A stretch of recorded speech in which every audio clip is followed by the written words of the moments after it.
Podcaster's Guide to the Conspiracy, brought to you today by Josh Addison and Dr. M. Denton. Hello and welcome to the Podcaster's Guide to the Conspiracy.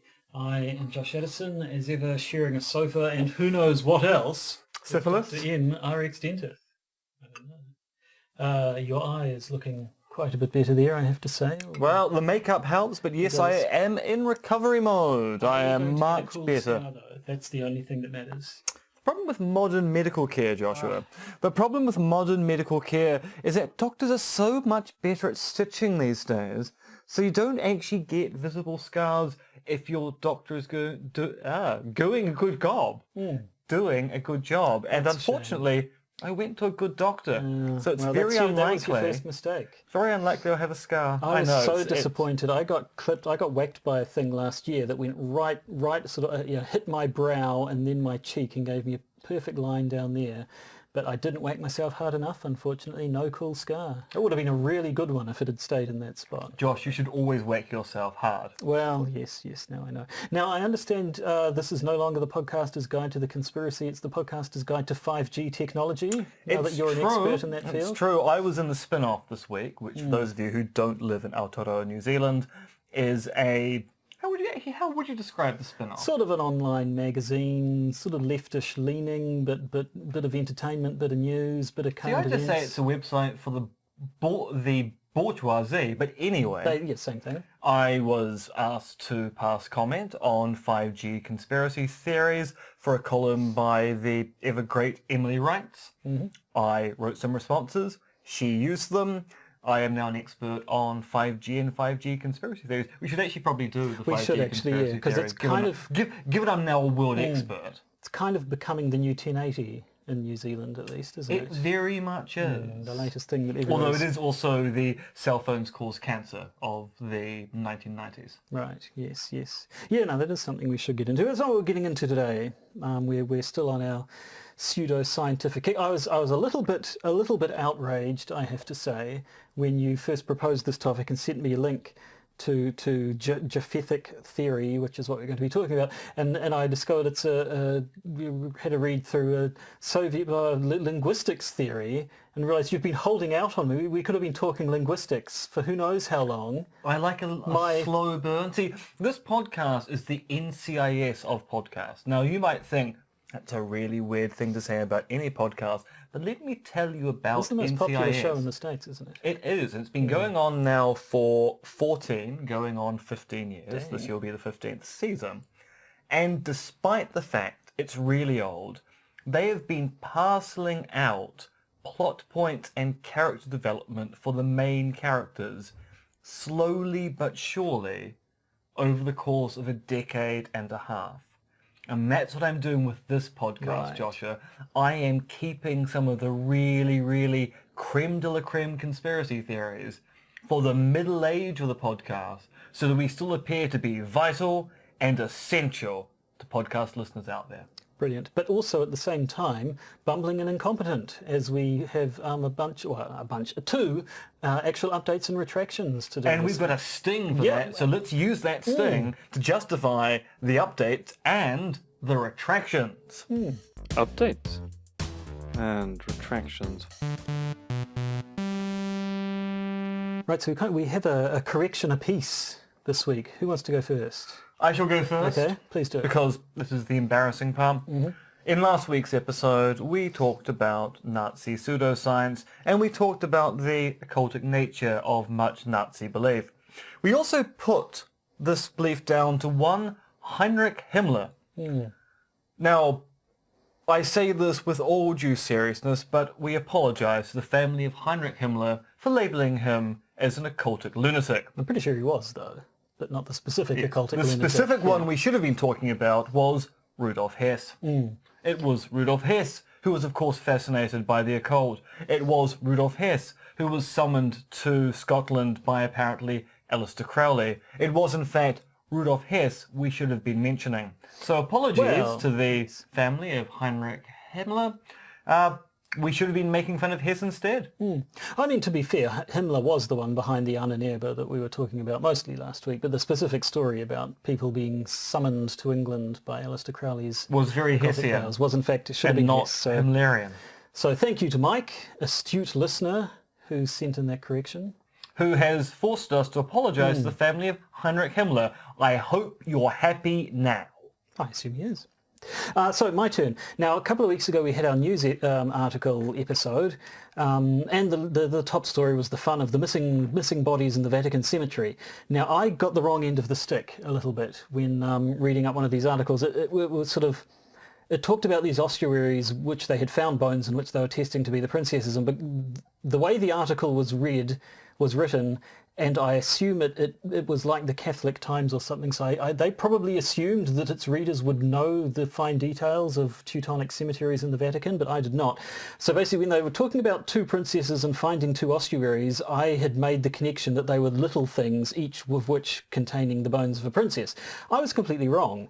What had actually been found, these two ossuaries, were gigantic freaking vaults underneath one of these bits in the cemetery, containing lots and lots and lots of bones. So when, as we talked about, they'd been doing a bunch of reconstructing of that area of the cemetery, they'd obviously basically gathered up all the bones and just dumped them in a pit, essentially. As a nice pit from the sounds of things. But a fancy pit. A fancy pit. For fancy bones. But a bone pit nonetheless. So rather than having two sets of bones that they're testing for DNA, they have thousands upon thousands of bones, which they're going to be sifting through for quite some time, I imagine, trying to figure out which bones belong with which. And then they talk about there are fragments of bones as well, so obviously a bunch of them have broken into little pieces and so on. So while I'd assumed it would be an easy task to find out whether or not the bones they had belonged to these princesses whose bodies had gone missing, possibly it will not be. In fact, you can imagine a situation where they go, so we've found more than one potential match for a princess of that realm, because it turns out that maybe their parents had been a little bit more fickle than we thought they were, because there are a lot of people with genetic matches here, an awful lot of people. And all that 17th century medieval noblery inbreeding that I assume went on. That's why they all had noses, apart from the ones who didn't. Anyway, so that was a good excuse to use the little sting, I thought. But we're at the end now of our updates and retractions. We have nothing more to retract. So instead, let us return back to Soviet Russia and the fun of Soviet linguistics. So Joshua, you like linguistics. I do. You also like linguini. It's not bad. And I prefer you like, linguistics. You like vodka and Russian Orthodoxy? No. Well, then this theory is not going to be for you. Well, it is a little bit, I think. We're talking about Japhetic theory. This is kind of going to be a bit of a repeat of the Lysenko episode, in that we're going to be looking at another wacky Soviet pseudoscientific theory that kind of found favour by being the right kind of science, by being nicely sort of communistic in nature. But it's an interesting story. I think it's an interesting story anyway, because I do like me some linguistics. So we should probably start by saying what it actually was. Japhetic theory was a linguistic theory promoted by a fellow. Now, I've seen several articles, and in each one they give him a different last letter of his name. In some they call him Nicholaj, in some he's Nicholaj, in some he's Nicholay. I don't know if that's just the language of that region puts different letters on the end of your name in different contexts or whatever. Or just very bad transliteration. Or very bad transliterations, but we'll stick with Nicholaj. Nicholaj Yakovlevich Marr. He was a historian, he was a linguist in the early part of the 1900s. By all accounts, he was quite a good one. He was a noted expert. He was from the sort of from Georgia, basically around that area. I think Georgian was his native tongue, and he was quite an expert in the history of the Georgian language. But then he started to branch out. And he came up with this idea that there was a family of languages called Japhetic languages. This is named after Japheth, one of Noah's sons in the Bible, because you have Semitic peoples and Semitic languages. That comes from Shem. There was also, apparently there used to be a family of languages called Hamitic after Noah's son Ham, although supposedly that categorization no longer applies. People don't think that's a real one. So we just sort of have the term Semitic, but he proposed this idea of Japhetic as companions to Semitic and Hamitic languages. And specifically, he thought that Japhetic languages were a family of languages that included the what are called Kartvelian languages, which were languages kind of from the Caucasus region around where he was, which included Georgian and a bunch of other ones, and also a bunch of Semitic languages such as Arabic and Hebrew and Aramaic and so on, which are found in the Middle East.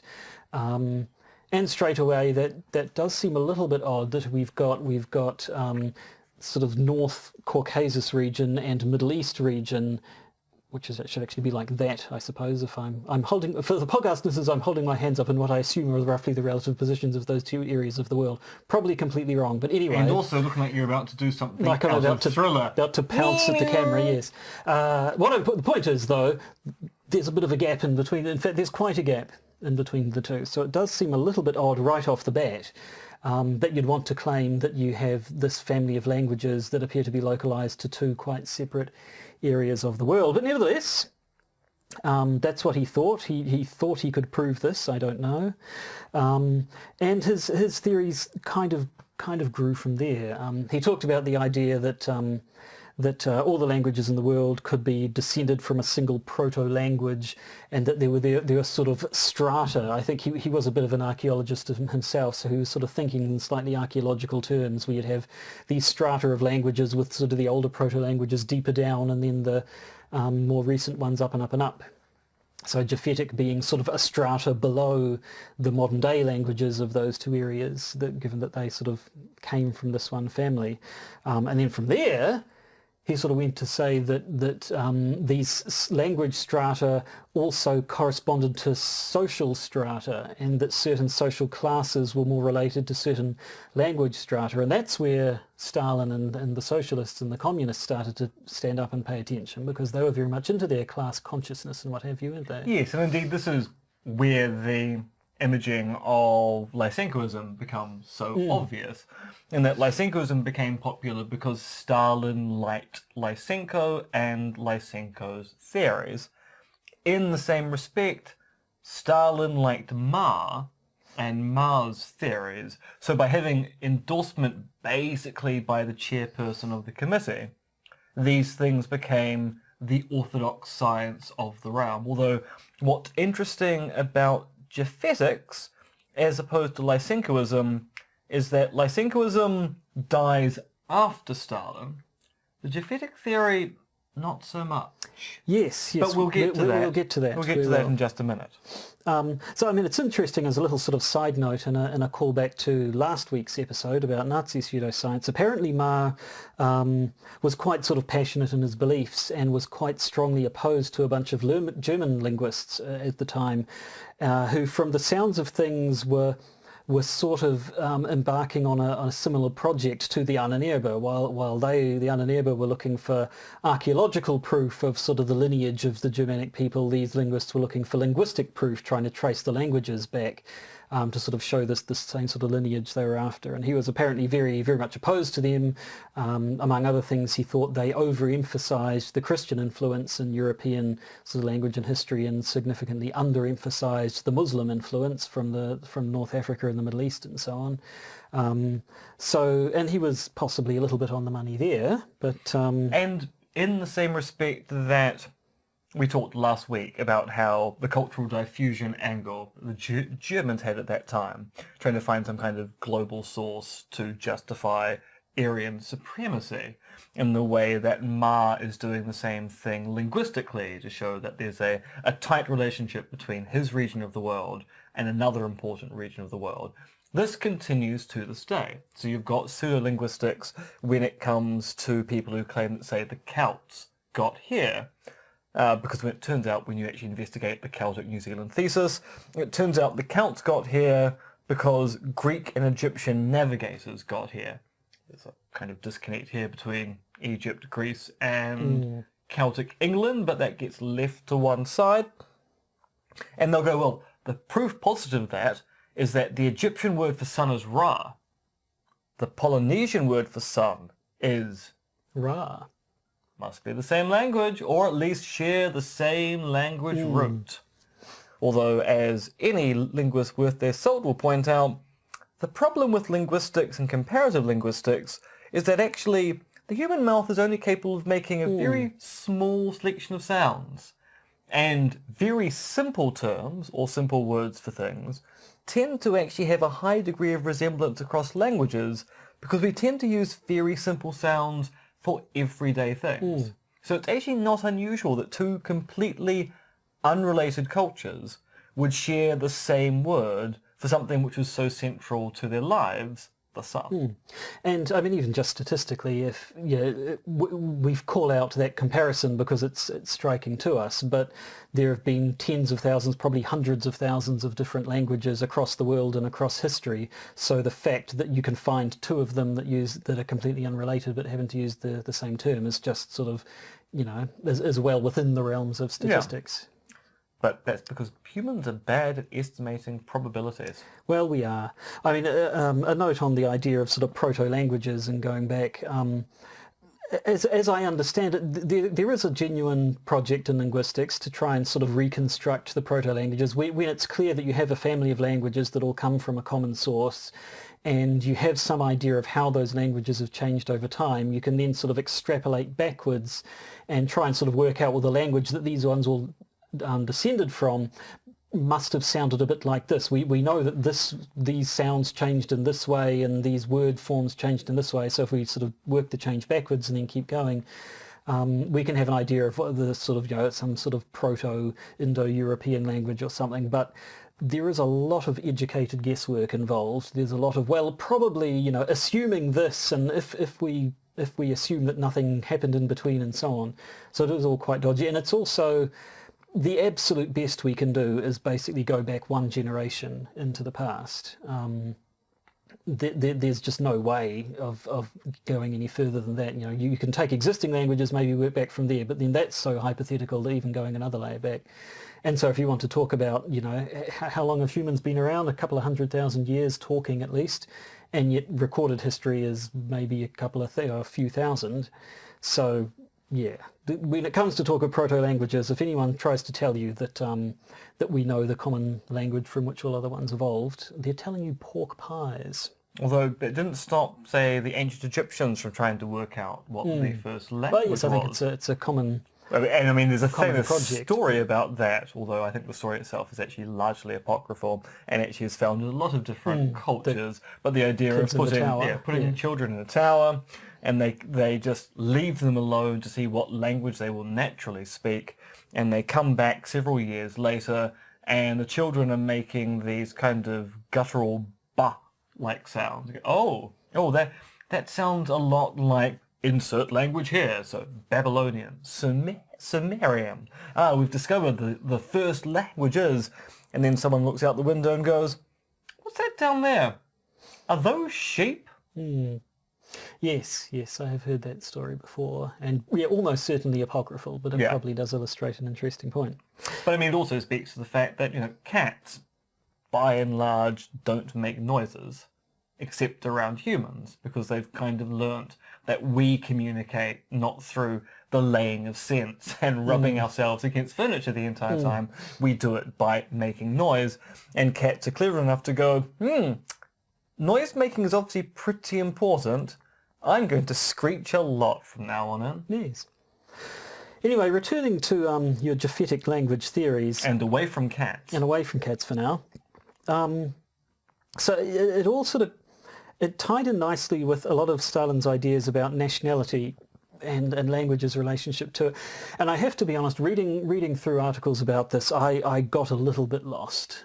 You'll be surprised to hear that the intricacies of Stalin's socialist theory eluded me a little bit. But there's a lot of talk of national identities, whether or not that's a good thing or a bad thing, how things should work, whether it would be good for all nationalities to come together, or whether or not they should, cultural areas should retain their identity and uniqueness and so on.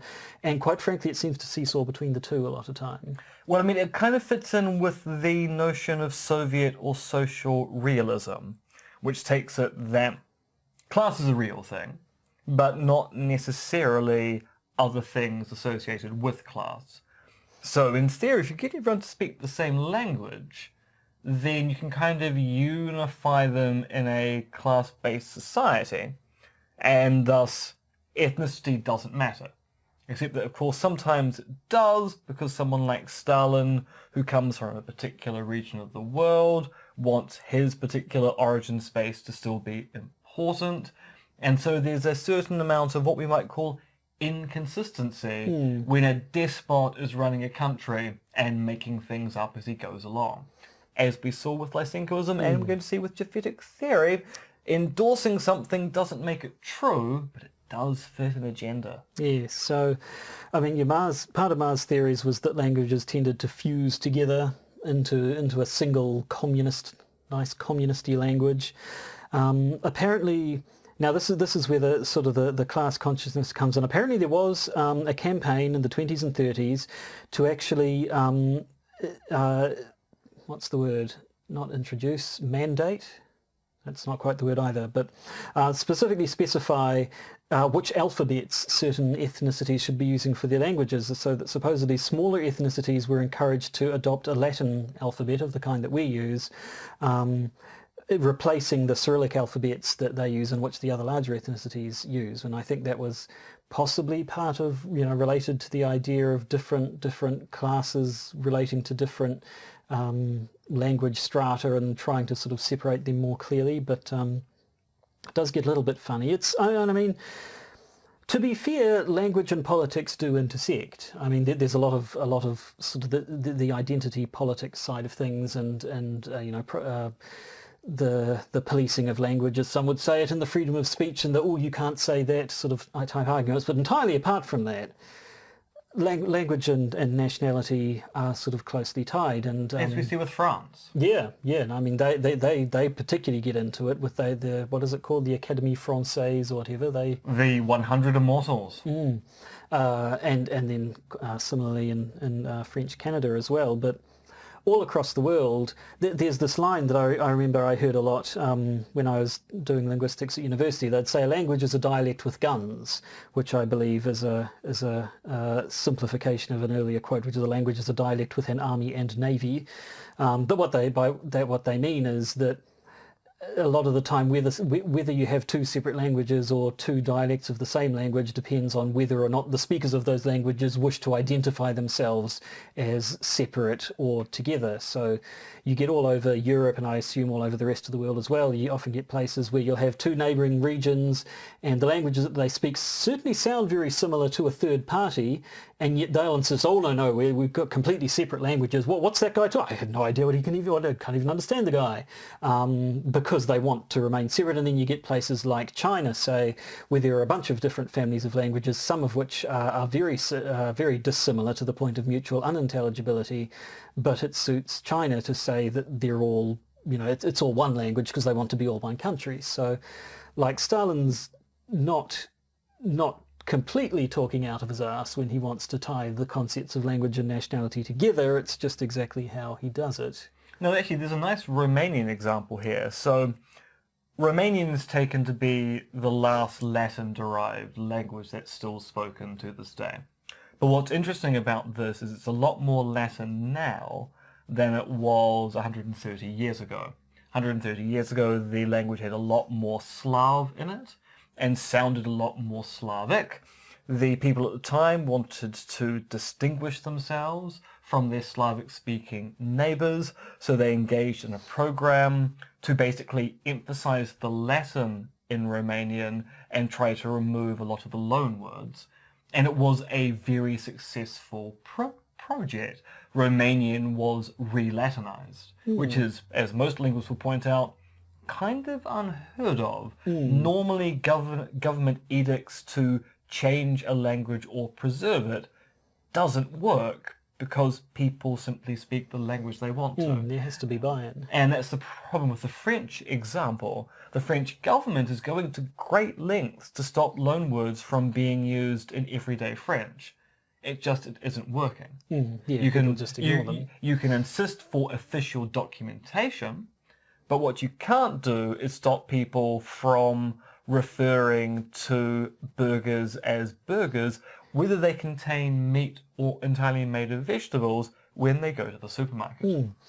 Yeah, I mean, that was, again, from my distant memories of linguistics lectures, that the French example was held up in contrast to the Kohanga organisation in New Zealand, which was very much grassroots. And so that was very successful. That did sort of revitalise the Maori language to an extent because it came from the people and it had buy-in from the start, whereas French, it's being imposed from the top. But I assume the people were on board with what the government was doing.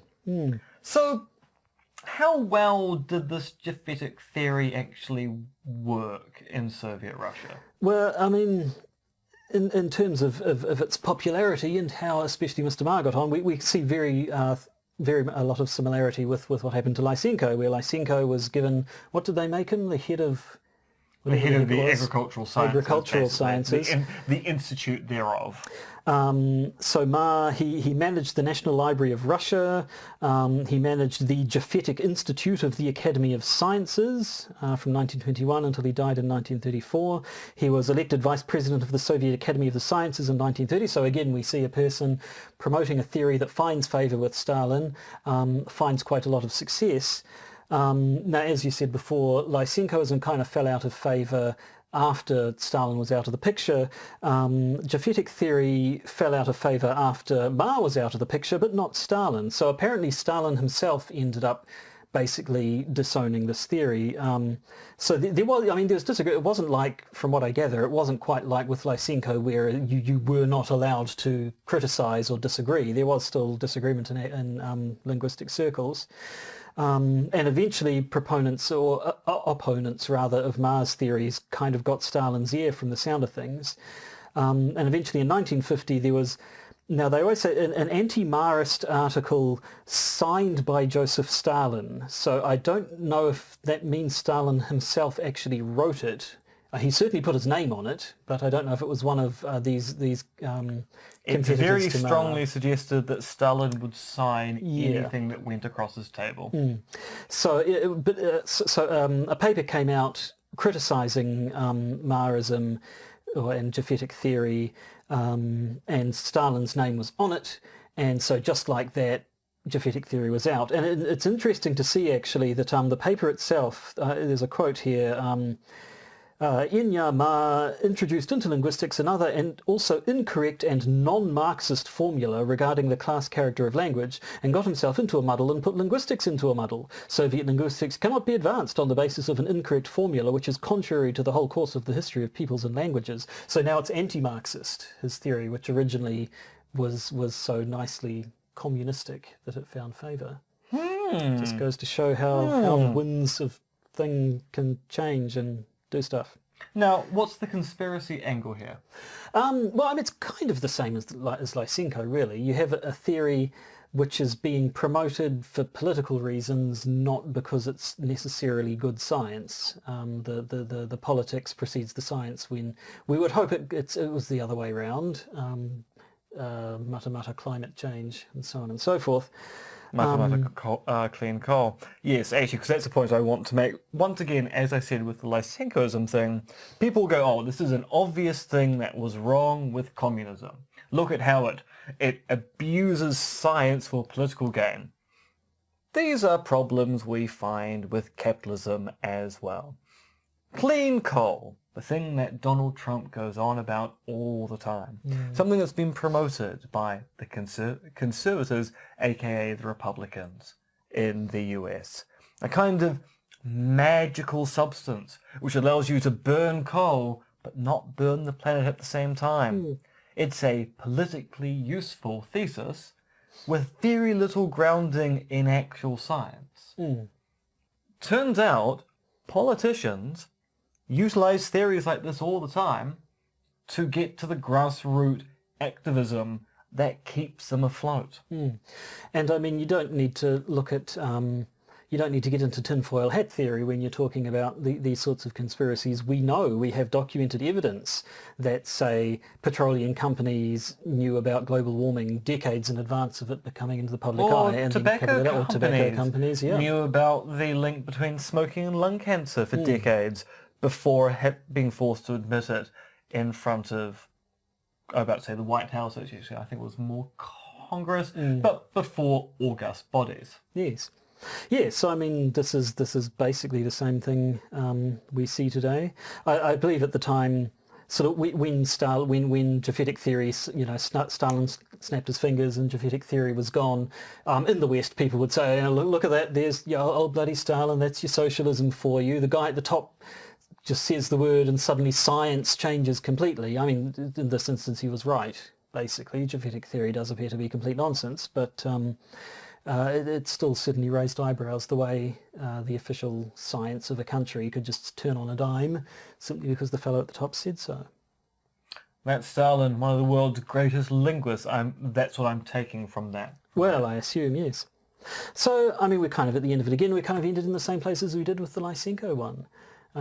It's interesting to look at the kind of ideas people come up with, but it's part of a pattern, I guess, of science or rather pseudoscience, in this case pseudo-linguistics, as propaganda. I mean, there's, in the case of linguistics, is less of a hard science, I suppose, than evolution or something like that. There is a lot of languages are much more. There'll be some linguists out there who will be very disappointed by your saying that, even though you're right. There's a lot of sort of, mathematics to linguistics and hard data and so on, but languages are much more malleable. They're not laws of nature. There are lots of laws of linguistics we can come up with to explain the things we see, but there are always distinctions and exceptions and so on and so forth. So that you have more wiggle room to come up with pseudo-scientific bollocks, I suppose, when it comes to linguistics. But pseudo-scientific bollocks are still pseudo-scientific bollocks, and that's all I have to say on the matter. And I agree. Now, for those of you who aren't patrons, this will be the end of the episode. It will. But for those of you who are patrons, there's exciting bonus content coming up in the Patron Bonus Special, where I'll be talking about a roundtable which I appeared in, but didn't say much in. We'll have a little bit of a discussion about possible Chinese government interference with the workings at AUT, or is it? The Majestic 12 documents, which have been doing the rounds recently, may have been the product of a Russian disinformation campaign. Those wacky Russians. And finally, a final update on the whale oil blog. But if you want to know more, you'll have to tune in to the Patron bonus episode. And if you want to tune into the Paenus bonus? Bonus Paenus? Paenus Botron? The heinous Patron bonus episode. The bonus patron episode, not the Paenus Botron, which I think was Secretary General of the United Nations for a while. I am Botron. The patron bonus episode. And robot. To access one of those things, you will need to be a patron, and if you are, thank you very much. And if you are Botron, all hail Botron. Us, yes. And if you'd like to be a patron, then you can. Frankly, we were not going to stop you at all and would indeed encourage you to do so by directing you towards our patronage campaign on Patreon or the native patronage campaign at podbean.com where this podcast is hosted. But that's not naked capitalism. Or is it? We do have a lot of communism to balance out from the rest of this episode, but I think that's all I can stand. Frankly, I think there's only one more thing to say. All hail Botron. All hail Botron. All hail.